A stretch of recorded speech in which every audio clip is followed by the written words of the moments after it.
Isang mapagpalang araw po sa ating lahat. Ako nga pala si Binibining Siena si Deliso, ang magpapakitang timeline sa maikling kwento. Pero bago yan, ano nga ba ang maikling kwento? Ang maikling kwento ay isang masining na anyo ng panitikan na naglalaman ng isang maiksing salaysay tungkol sa isang mahalagang pangyayari na kinabibilangan ng isa o ilang tauhan. Nangiiwan ito ng isang kakintalan sa pag-isip ng mga mambabasa. At ano nga ba ang maikling kwento? Ayon nga kay Edgar Allan Poe, siya ang tinaguriang ama ng maikling kwento.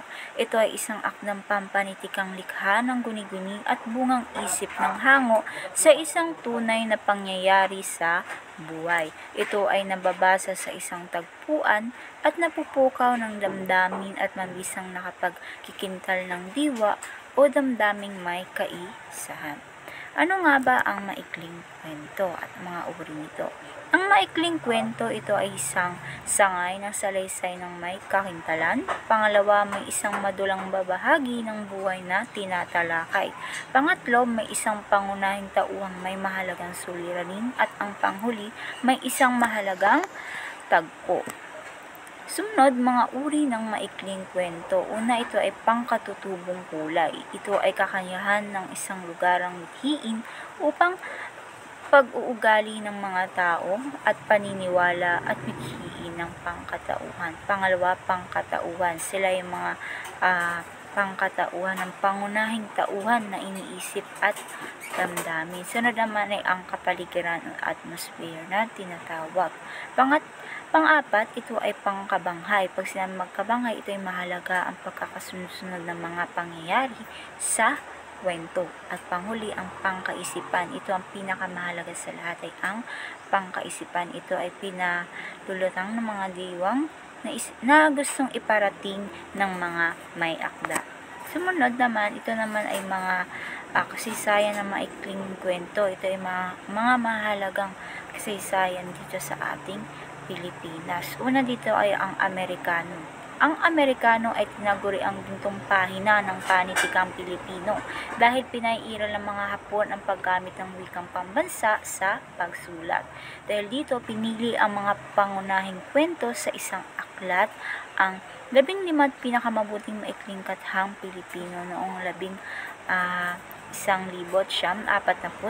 Sumunod naman ay ang panahon ng Hapon. Dito muling sumigla at umunlad ang panitikan ng Pilipino dahil sa malalaking impluwensya ng panitikang Ingles. Muling lumitaw ang mga manunulat at nagdagdagan pa ito ng mga manunulat ng Ingles. Sumunod naman ay ang Dagli. Ang Dagli ay isang uri ng maikling kwento na naging tampok ng pamunuan sa ng mga Amerikano. Sumunod naman ay ang Kastila.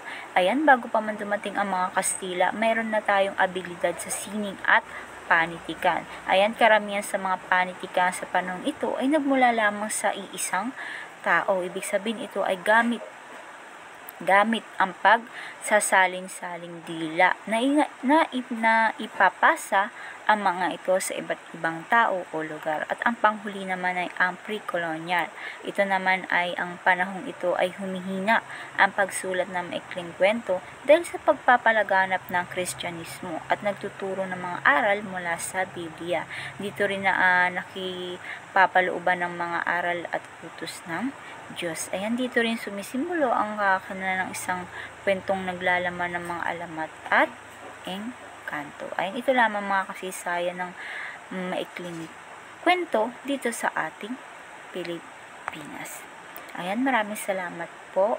Naway meron po kayong naunawaan sa aking timelines patungkol sa maikling kwento. Maraming salamat po at maraming